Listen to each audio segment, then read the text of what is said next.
Hello guys, welcome back to my channel. Today I want to continue talking about how to get K1 fiance visa.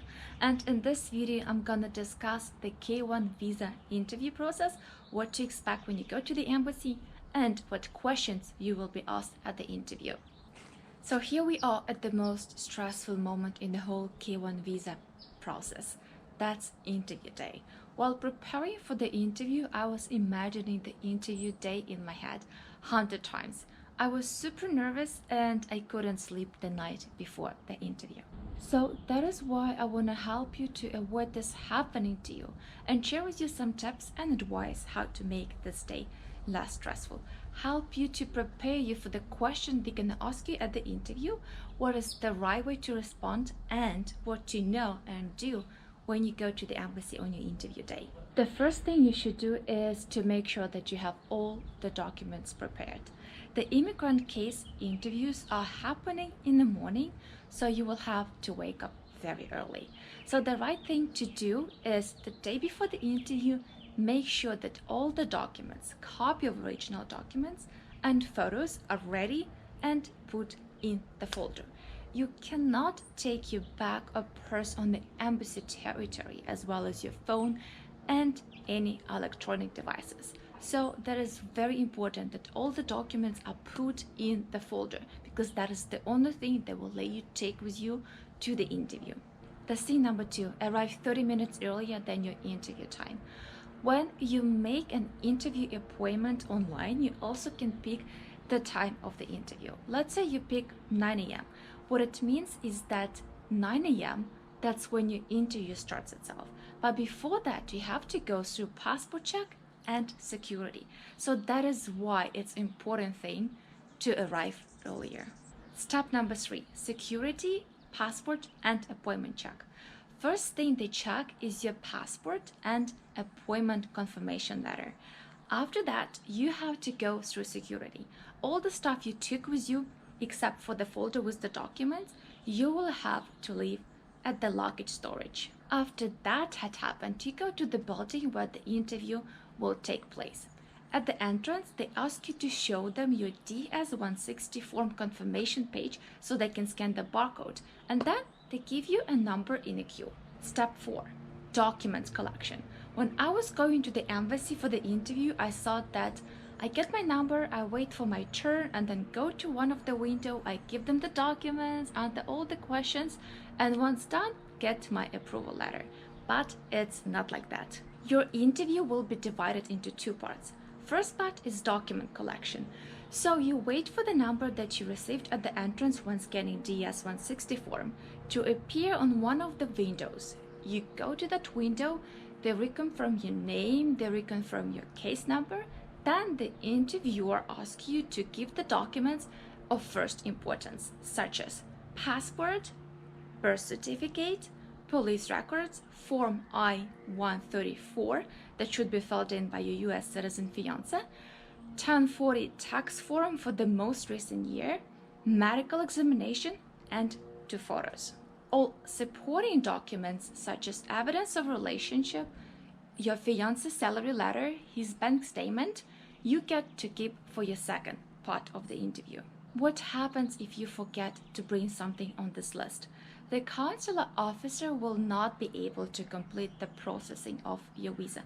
You will have to gather the missing items and provide them to the embassy or consulate, and may have to come for additional interviews.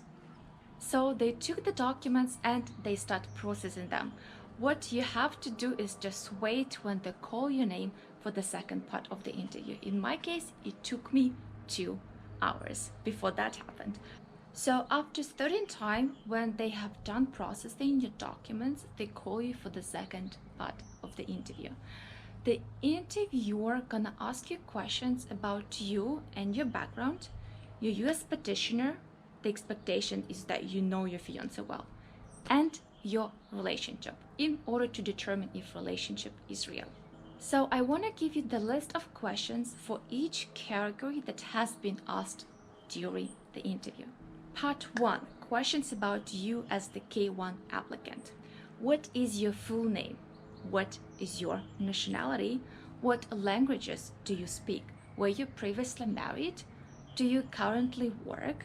Have you been to the United States before? Do you have family living in the United States? Have you had a K1 fiancé visa before? Have you ever been arrested? When do you plan on entering the United States? Do you know what you need to do after being approved a K1 fiancé visa?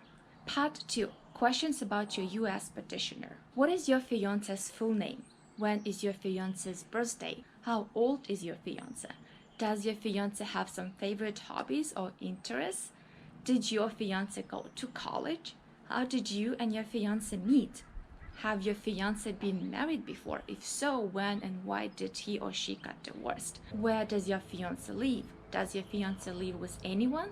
Does your fiancé have children? The third part is sample questions about the relationship. When and where did you and your fiancé meet? How long have you known your fiancé? How many times have you and your fiancé met in person? Where did you and your fiancé meet in person? What activities do you enjoy doing together? Have you ever met your fiancé's parents? Why or why not? Will any stepchildren live with you? Has your fiancé ever visited in your home country? Have you visited your fiancé in the United States? How did your fiancé propose to you? And have you ever met his parents? And the officer will ask you to provide the evidence of your relationship. In some cases, it may be difficult to answer some of the questions. For example, many people can really explain what their fiancé is doing for living, and they might not know the specific answer to this kind of question. Just don't panic, be truthful, and share what you do know. The important thing is that you are honest. Making up answers won't help. Lying in a visa interview can have long-term immigration consequences. As long as you know your fiancé well and you're getting married for legitimate reasons, you will have no problems answering any of the K1 fiancé visa interview questions. That is going to be it for today. I do hope that those two videos about K1 visa process I made for you will help you a lot on such an important day of your life. I wish you a good luck and get nothing but approval. I'm preparing the third part of the video about what to do when your K1 visa got approved and what to do when you enter the United States. Trust me guys, there's so many things I wish I knew before I got here. So now once I have this knowledge, I want to share with you guys again. If you like my video, put the like, subscribe to my channel, leave the comments. I would love to hear any of your feedbacks. Thank you so much for watching, and I see you in the next video.